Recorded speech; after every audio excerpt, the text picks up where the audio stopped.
اعوذ باللہ من الشیطان الرجیم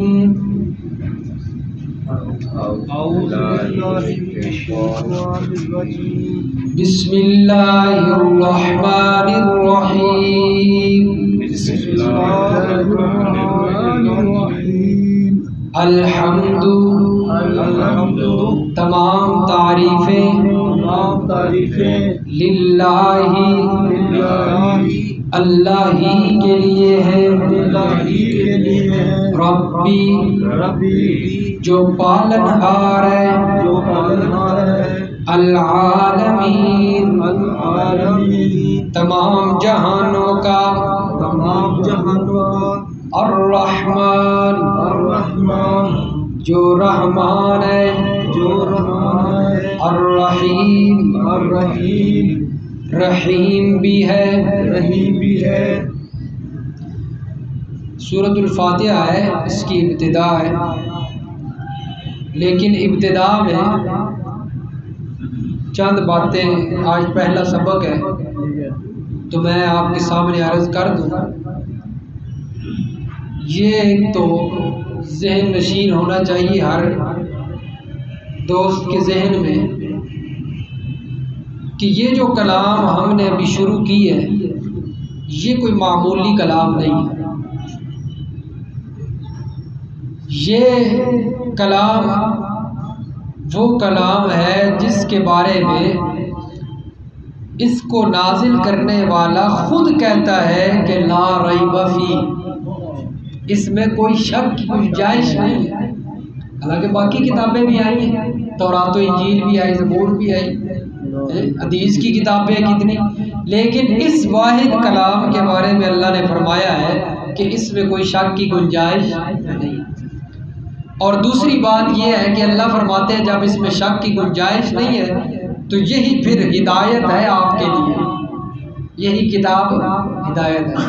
اگر ہدایت حاصل کرنا چاہتے ہو، کامیاب ہونا چاہتے ہو، آنکھیں بند کر کے اس کے پیچھے چل پڑو، فرمایا کامیاب ہو جاؤ۔ دوسری بات، اس کی عظمت کا اندازہ اس سے بھی کیا جا سکتا ہے کہ دیکھیں اس کلام کا تعلق، اس کی مناسبت کیا ہے۔ اس کو بھیجنے والا کون ہے؟ اللہ تعالیٰ ہے جو بادشاہوں کا بادشاہ ہے۔ اللہ اکبر، وہ عظیم ذات ہے، بڑی ذات ہے۔ اور پھر اس کو لے کر آنے والا انہ لقول رسول کریم ہے، فرشتوں کا سردار ہے۔ اور پھر جس پر آ رہا ہے وہ نبیوں کا سردار ہے، اور جو کلام آ رہی ہے وہ ساری کلاموں کی سردار ہے۔ پھر اس کی عظمت کیسے نہ ہو؟ تو کلام الملوک ملوک الکلام، بادشاہوں کی کلام کلاموں کی بادشاہ ہوا کرتی ہے۔ جب یہ بادشاہ کی کلام ہے تو پھر معلوم ہوتا ہے یہ ساری کلاموں کی بادشاہ ہے۔ تو اس لیے شروع کرنے سے پہلے ہمارے ذہن میں یہ ہونا چاہیے کہ ہم بادشاہ کلام کو شروع کرنے لگے، کوئی معمولی کلام نہیں، معمولی کتاب نہیں ہے۔ اور اس کے بعد سورۃ الفاتحہ ہے جو ہم نے شروع کی ہے ابھی، جس کی 2 آیتیں ہم نے پڑھی ہیں۔ آج پہلے دن 2 آیتیں ہم نے تلاوت کی ہیں۔ اس سورۃ الفاتحہ کی عظمت بھی بڑی عظمت ہے، ہر سورہ کی عظمت ہے، قرآن مجید کی جتنی صورتیں ہیں، اور سورۃ الفاتحہ بھی بڑی شان رکھتی ہے کیونکہ پورے قرآن مجید کا خلاصہ اس کے اندر موجود ہے۔ جتنے مضامین پورے قرآن میں بیان ہوئے ہیں وہ تمام مضمون اللہ نے سورۃ الفاتحہ کے اندر بیان کر دیے، پورے قرآن میں جتنے مضمون بیان ہوئے۔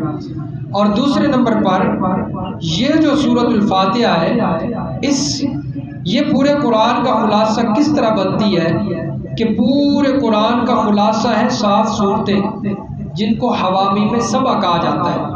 وہ شروع ہوتی ہیں 23-24 پارے کے جا کر، جن کے شروع میں حامیم آتا ہے، حامیم۔ ان کے اندر اللہ رب العزت نے مسئلہ توحید ہی بیان کیا ہے، ان کو کہتے ہیں حوامی میں سبع، یعنی 7 وہ صورتیں، وہ پورے قرآن کا خلاصہ ہے۔ اور پھر ان 7 صورتوں کا خلاصہ سورۃ الفاتحہ ہے، اور سورۃ الفاتحہ پوری کا خلاصہ ایاک نعبد و ایاک نستعین ہے۔ یا اللہ ہم تیری ہی عبادت کرتے ہیں اور تجھے ہی سے مدد مانگتے ہیں۔ اس لیے یہ قرآن کی صورت بڑی عظمت رکھتی ہے۔ اور پھر اس کے بعد اس سورہ مبارکہ کے لحاظ سے آخری جو بات کہ اس سورہ مبارکہ کو سورۃ الفاتحہ تو عام طور پر کہا جاتا ہے، اس کا نام ہے، لیکن اس کے اور بھی بہت سارے نام ہیں۔ اس کا نام ام القرآن بھی ہے، اس کا نام سورۃ الشفاء بھی ہے، اس کا نام سورۃ المسألہ بھی ہے، اس کا نام اور بھی جو ہے وہ مفسرین نے بڑے بیان کیا۔ سورۃ المسألہ اس کو کیوں کہا جاتا ہے؟ کیونکہ اس کے اندر مانگنے کا طریقہ بتلایا گیا، مانگنے کا طریقہ بتلایا گیا ہے۔ کوئی فقیر جائے نا کسی امیر کے دروازے پر، وہ جاتے یہ نہیں کہتا کہ امیر صاحب مجھے کچھ دے دو، وہ کہ پہلے اس کی تعریفیں کرتا ہے۔ امیر صاحب تجھ پہ اللہ راضی ہو، امیر صاحب تجھے یہ ہو جائے یہ ہو جائے، تو بڑا سخی ہے، تو بڑا یوں ہے۔ جب اس کی تعریفیں کر لیتا ہے پھر کہتا ہے امیر صاحب اب مجھے کچھ دے دو۔ اسی طرح اللہ نے یہاں پر بھی ہمیں مسئلہ مانگنے کا طریقہ بتلایا ہے۔ پہلے میری تعریفیں کرو، الحمدللہ رب العالمین الرحمن الرحیم مالک یوم الدین ایاک نعبد و ایاک نستعین۔ جب تعریفیں ہوگی اب اللہ کہتے ہیں مجھ سے مانگ، اہدنا الصراط المستقیم۔ یہ مانگنے کا طریقہ بدلا ہے، اور اس کو سورۃ الشفاء بھی کہتے ہیں، یعنی اگر اس کو پڑھ کر کسی انسان پر دم کیا جائے تو اللہ اسے شفا عطا کر دیتے ہیں۔ چند صحابہ کرام تھے، وہ سفر پر گئے ہوئے تھے، کھانا پینا ختم ہو گیا، رستے میں ایک گاؤں کے لوگوں سے مانگا، وہ گاؤں والے کہنے لگے ہم نے کو نہیں دینا۔ تو جس وقت انہوں نے انکار کیا، ان کا بادشاہ بیمار تھا، تو اس بادشاہ کو دم کر کر کے دوائیں لے لے کر کوئی آرام نہ آیا۔ ایک صحابی کہتے ہیں کہ میں اسے دم کرتا ہوں تو اللہ تعالیٰ اسے شفا دے گا، پھر آپ نے ہمیں اس کے بدلے میں کچھ نہ کچھ دینا ہے کھانے پینے کے لیے۔ تو حضرت وہ جو صحابی ہیں وہ سورۃ الفاتحہ کو 7 دفعہ پڑھ کے اس بادشاہ کو دم کرتے ہیں، اللہ تعالیٰ اس کی برکت سے اسے شفا دے دیتے ہیں۔ اس نے پھر بکریوں کا ریوڑ انہیں دیا۔ تو یہ سورۃ الشفاء بھی ہے، اسے پڑھ کر دم کیا جائے تو اللہ تعالیٰ شفا دیتے ہیں، اور اس کو کہتے ہیں ام القرآن بھی کہتے ہیں، یعنی یہ پورے قرآن کا خلاصہ ہے۔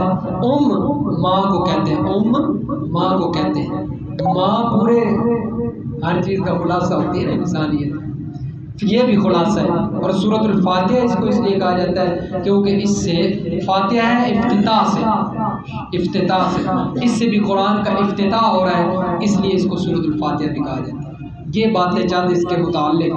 اب ہم دوبارہ پڑھتے ہیں، الحمد تمام تعریفیں۔ اچھا، الحمد کا عام معنی آپ نے بھی سن رکھا ہے، تمام تعریفیں، لیکن ایک معنی جو ہے وہ بڑا وہ پسندیدہ اور خوبصورت معنی، جامع معنی، حضرت مولانا حسین علی الوانی رحمہ اللہ مفسر گزرے وہاں بچرا کے، وہ کیا کرتے تھے، وہ اس کا معنی کیا کرتے تھے، الحمد تمام صفات الوہیت۔ کیا معنی کیا میں نے؟ تمام صفات الوہیت، یعنی جتنی بھی الوہیت الہ ہونے والی صفتیں ہیں، مشکل کشا ہونا، حاجت روا ہونا، نفع نقصان کا مالک ہونا، یہ ساری صفتیں جو ہیں للہ، کس کے لیے ہیں؟ اللہ۔ الحمد ہم یہی معنی کریں گے انشاءاللہ۔ وہ تمام تعریفوں والا معنی تو آپ نے پہلے سن رکھا ہے، تو اس ترجمے کی کلاس کا کوئی نہ کوئی تو فائدہ ہو، ایک نیا معنی آپ جو ہے وہ یاد کر لیں۔ تمام صفات الوہیت، کیا معنی کرنا ہے؟ للہ، اللہ ہی کے لیے ہے، ربی جو پالنے والا ہے، العالمین تمام جہانوں کو، الرحمن جو رحمان ہے، الرحیم رحیم بھی ہے۔ اچھا، الرحمن الرحیم اس کا معنی ویسے ہوتا ہے مہربانی کرنے والا، رحمت کرنے والا۔ یہ لفظ دونوں ایک جیسے ہیں، الرحمن الرحیم، معنی دونوں کا ایک ہی ہے، لیکن فرق یہ ہے رحمان وہ اس لحاظ سے دنیا کے لحاظ سے، اور رحیم آخرت کے لحاظ سے۔ دنیا کے لحاظ سے کیا مطلب ہے؟ یعنی وہ اتنا رحمان ہے، اتنا رحمت کرنے والا ہے، وہ کافروں کو بھی دیتا ہے، مسلمانوں کو بھی دیتا ہے۔ الرحیم آخرت کے لحاظ سے، یعنی آخرت میں وہ مسلمانوں کو تو دے گا لیکن کافروں کو نہیں دے گا، غیر مسلموں کو نہیں دے گا۔ اللہ سمجھ نصیب فرمائے۔